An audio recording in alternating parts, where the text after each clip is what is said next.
Status? He'll play. Any practice yesterday? Nobody did. Day after a game like that, the week we got coming up, we don't do a whole lot this time of year. This time of year is more about making sure we're healthy, getting the game. What was the, I understand was the elite defense session? What was the theme that you can share about what you wanted to show your guys today? What's that? No? What were you trying to show your guys at film today? And what was the elite defense?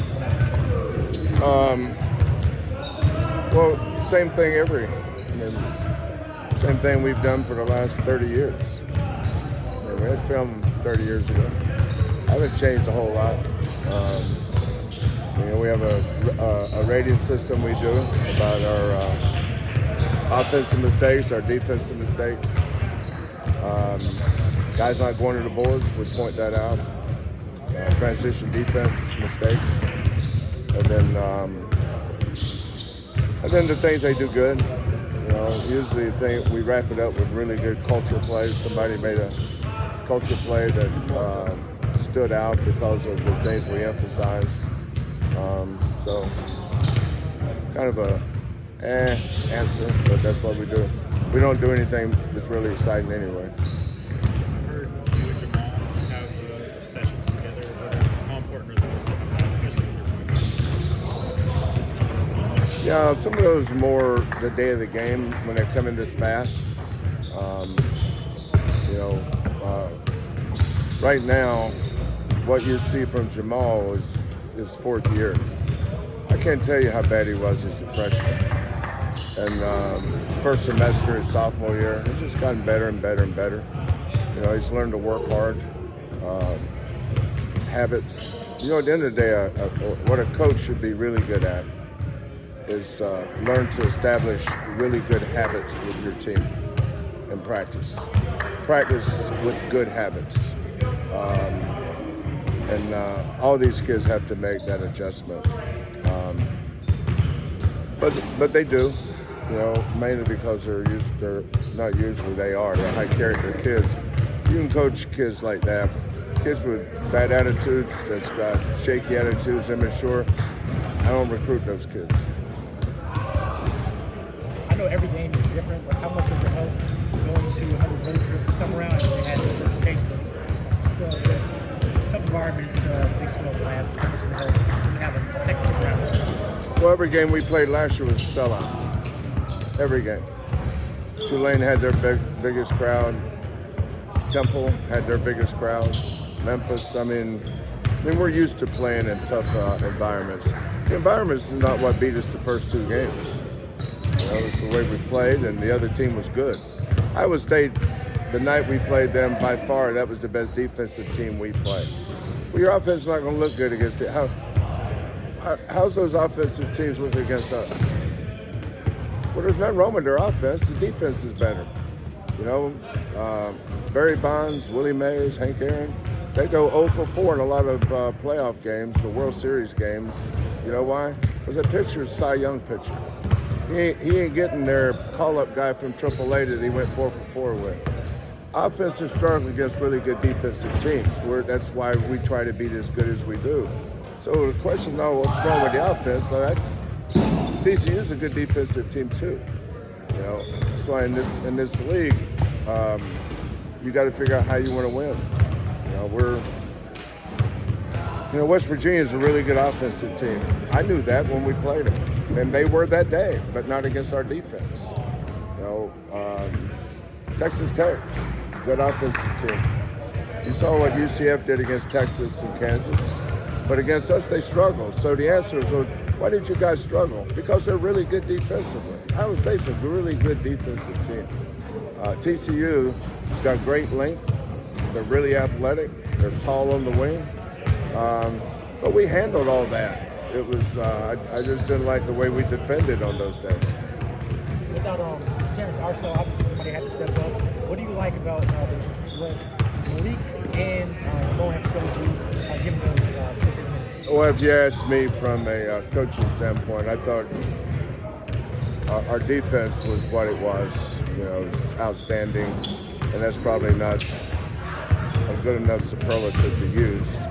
But you know, one of the things I did like was being able to use Malik and give Malik and Ramon minutes.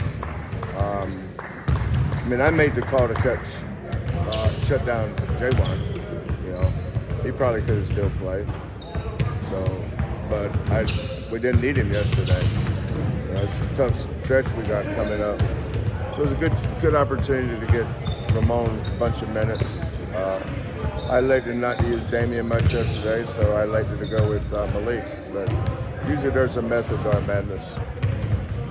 What kind of challenges does BYU represent? They're probably, you know, it's like people preparing for our defense. You know, it's hard to prepare for. You just kind of got to see it first in this gym. Usually teams are a lot better against us in the second half because it takes a while to adjust. I think they're to offense what we are to defense. In that gym, they're averaging 90 points a game. Iowa State, I think, is outstanding defensively, and they are. That's not an opinion, that's a fact. BYU put 87 on them. BYU puts 80 on everybody in that gym. So we're not going to shut them down. And we're going to score. So how are you going to stop them? We're not going to stop them. We're going to score. You know, and our guys have don't ever lose sight of what's important in a basketball game. It's not to be great on offense. It's not to be great on defense. Those aren't the goals. The goal is to win. You play to win. You know, and sometimes you do whatever it takes to win.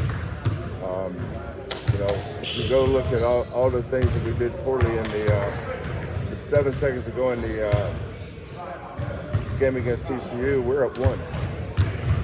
You know, with 30-something seconds to go in the Iowa State game, it's a tie score.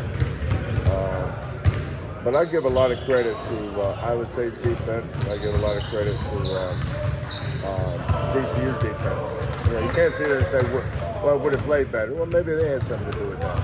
You know, it's like I'm sure teams will give us a lot of credit for our defense. But the number one key to winning on the road Tuesday night and every night that I've seen over, I don't know how many games I've coached, well over 1,000, is making shots. Number one key to win on the road. You're not going to be as good a defensive team on the road as you are at home. Mainly because the whistle will be different. You notice the difference in the whistles around here in the first half and the second half, for instance. But on the road, you got to make shots. You know, against Iowa State, no LJ, but we had Emmanuel, right?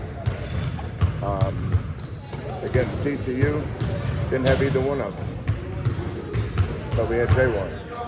You know, you know, it's kind of a musical chairs. You know, one of these nights we're gonna have 3 or 4 guys scoring well.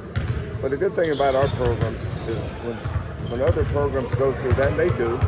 You know, they're human beings. You're gonna have off nights. You gotta have something that's a constant, and that's why we focus on defense. On a different note, Taze Moore got a call up, got 10 days. How nice is it to see him and know all the work that he's doing? Phone rang yesterday morning at 8 o'clock. I've got Taje's number on my phone. It's kind of a little nickname I have for him. Popped up on the phone. I didn't know he'd been called up at 8 o'clock yesterday morning. And he called. He was so excited. It's almost emotional. You know, and I was happy for him. Not because of the call-up, but because of his journey. You know, everything he's been through, 6 leg surgeries. Having to make the adjustment here, which wasn't easy for him at all. And now I think he's our, Damian Dotson,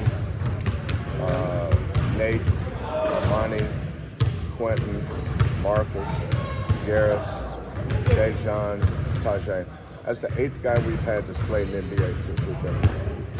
I didn't say got a huge contract in, but just been in an NBA game. That's pretty good. I'm proud of it. This week is Coaches versus Cancer with the suits. Are you going to be wearing the suit? I haven't thought about it yet. Tuesday, well, I'm pretty sure I won't tomorrow night or Tuesday night. Saturday's possibility. I usually let Lauren make those decisions. I let Lauren be my So coaches versus cancer. game time call. Yeah. Well, it's got to be more than a game time call because I'd have to bring the suit. But she'll tell me. I didn't know it was coach versus cancer. She usually tells me that. Used to be. I wore a suit. Was it last year I wore a suit? Yeah. Because it's kind of a contrast now because we were sneakers all the time. So now you know when you wear a suit all the time and dress shoes, you see them tennis shoes, that would bring attention to it. So that's why I would wear a suit. So I look funny in those white. And you got to wear white tennis shoes. Makes no sense to wear black, for instance. So if you want to bring attention to that cause, you got to bring attention to it. So just a little bit of thinking through it, I probably will. I got to go check my suits. It's been a long time since I've worn one. Probably since last year's Coaches vs. Cancer game. I'm assuming they still fit.